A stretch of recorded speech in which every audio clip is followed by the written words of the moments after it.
Сәлеметсіздер ме, құрметті білім алушылар. Сіздермен бірге физика пәнінің оқытушысы Аптайжанова Мархабат Берікқызы. Құрметті білім алушылар, сіздермен бірге қашықтықтан оқыту сабағымызды жалғастырамыз. Бүгінгі сабағымыздың тақырыбы электромагниттік индукция заңы, Ленц ережесі, өздік индукция, индуктивтілік, магнит өрісінің энергиясы. Бүгінгі сабағымызға енді тоқталатын болсақ, ең алдымен бүгінгі өтетін тақырыбымыз тәжірибе жүзінде қалай анықталды. Осы сұраққа тоқталып өтейік.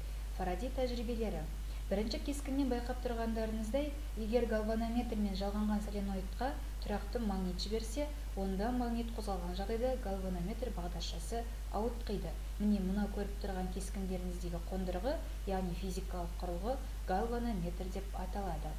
Ал магнит тоқтаса, онда галванометр бағдаршасы нөлдік қалыпқа келеді. Яғни магниттің негізінде қозғалысқа ұшырауы, мынау соленоидтың ішіне магнитті сұғу арқылы біз негізінде ол жерде ток күшінің пайда болып тұрғанын галванометр құрылысы арқылы анықтай аламыз. Яғни мұны тәжірибе жүзінде Майкл Фарадей анықтап көрсеткен болатын.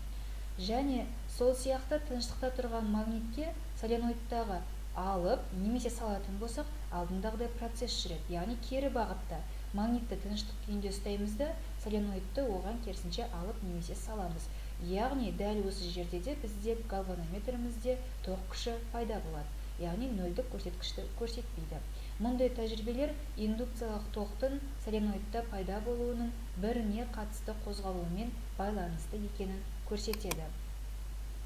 Жалпы Фарадей тәжірибе жүзінде барлық қондырғыны бірге жинастырып қарастырса, катушканы соленоидқа кіргізіп, міне кескіннен көріп тұрғандарыңыздай, соленоидтың ішіне катушканы кіргізіп, қозғалмайтындай етіп бекітеміз.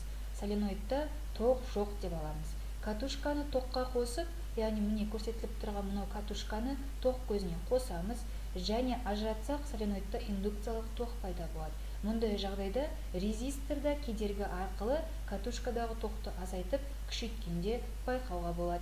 Яғни резисторды, міне көріп тұрғандарыңызда кедергінің мәнін азайтып немесе көбейту арқылы катушкадағы тоқтың азайып немесе күшейіп тұрғанын байқауымызға болады.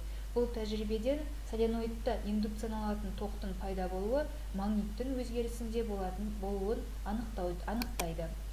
Енді Максвеллдің Фарадейге жазған хатынан үзінді сіздерге оқып берейін. Сіз ең бірінші болып денелер бір-біріне әсері қашықтықта қоршаған ортадағы белгілі бір процестер арқылы болатынын білдіңіз. Бұл идеяға міндетті түрде сену керек.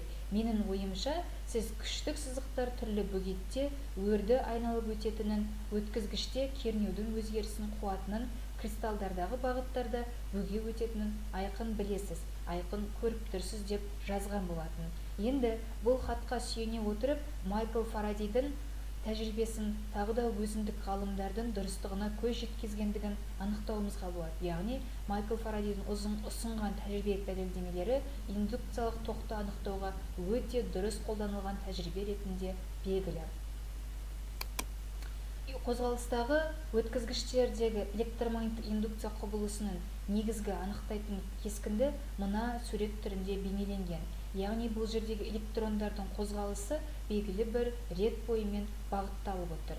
Индукция құбылысын анықтайтын негізгі индукцияның мәні, электр қозғалушысының мәні эпсилон арқылы сипатталады. Яғни индукциялық электр қозғалушы күшінің мәнін біз магнит ағыны мен уақытқа қатынасы арқылы сипаттай аламыз. Индукциялық тоқты сипаттайтын ереженің бірі Ленц ережесі. Ленц тұйық өткізетін контурда магнит ағынынан индукциялық ток пайда болады және оның магнит өрісінің бағыты сыртқы магнит ағынына қарама-қарсы әсер етеді. Ал Фарадей заңына тоқталатын болсақ, тұйық контурдағы индукцияның электр қозғаушы күші магнит ағынының осы контурдағы жүру жылдамдығына қарама-қарсы таңбамен сипатталады. Индукцияның негізгі өрнегі магнит ағынының уақытқа қатынасы арқылы сипатталатын болады. Магнит өрісіндегі шеңбердің рамканың, яғни айналуы. Осы жерден магнит ағынының негізгі өрнегіне тоқталатын болсақ, магнит ағынын үлкен F арқылы белгілеп алатындығымыз ол сіздерге белгілі. Магнит ағынының негізгі айналу формуласы магнит индукция менен беттік ауданның көбейтіндісі арқылы сипатталатын болады. Егер магнит өрісіндегі шеңберге электр тоғын жіберсек, онда оған айналу моменті әсер етеді және шеңбер айналады. Электр энергиясын механикалық энергиясына түрлендіретін электрқозғалтқыштың жұмыс істеу қағидасы осыған негізделген. Контурдың индуктивтілігі. Контурдағы магнит ағыны контурдың тоқ күшіне тура пропорционал. Яғни магнит ағыны тең болады индуктивтілік пен тоқ күшінің көбейтіндісіне. Пропорционалдық коэффициент индуктивтілік тоқ күші, яғни контурдағы магнит ағыны F осы тоқ арқылы туатын индуктивтілік деп аталады. Индуктивтілік өткізгіштің ауданына, формасына, ортаның магниттік қасиетіне байланысты. Индуктивтіліктің өлшем бірлігі халықаралық бірліктер жүйесінде 1 Генриға тең, қысқаша Gn деп белгіленеді. Өздік индукция. Өткізгіште тоқ күшінің өзгерісі нәтижесінде индукцияның электр қозғаушы күшінің пайда болуы өздік индукция деп аталады. Өздік индукцияның электр қозғаушы күшін анықтайтын негізгі өрнек индуктивтіліктің көбейтіндісі, яғни тоқ күші мен уақыттың қатынасы арқылы сипатталатын болады. Ал өзара индукция бірінші контурда тоқ күшінің өзгеруіне байланысты, екінші контурда электр қозғаушы күшінің пайда болса, мұндай құбылысты өзара индукция деп атаймыз. Яғни міне бірінші контур мен екінші контурдың арасында электр қозғаушы күші пайда болса, көріп тұрғандарыңыздай күштік сызық арқылы сипатталатын болса, өзара индукция деп аталады. Және бізде келесі қондырғы физикалық шамаларды сипаттайтын трансформатор. Трансформатор сіздерге электр кернеуін тасымалдаушы қондырғы ретінде белгілі. Трансформатордың ішкі құрылысы ретінде белгілі бір мыс сымдармен оратылған катушкалардан тұратындығы белгілі. Яғни міне көріп тұрғандарыңыздай мыс сымдар катушканың екі жағын айнала оратылған мыс сымдардан тұрады. Трансформатор арқылы кернеуді К есе күшейтсек, өткізгіште тоқ күші сонша есе азаяды. Сонымен джоуль жылуы К квадрат есе кішірейеді. Бұл жерден сіздерге көріп тұрғандарыңыздай К деп отырғанымыз трансформатор коэффициенті екендігі өткен сабақтан сіздерге түсінікті.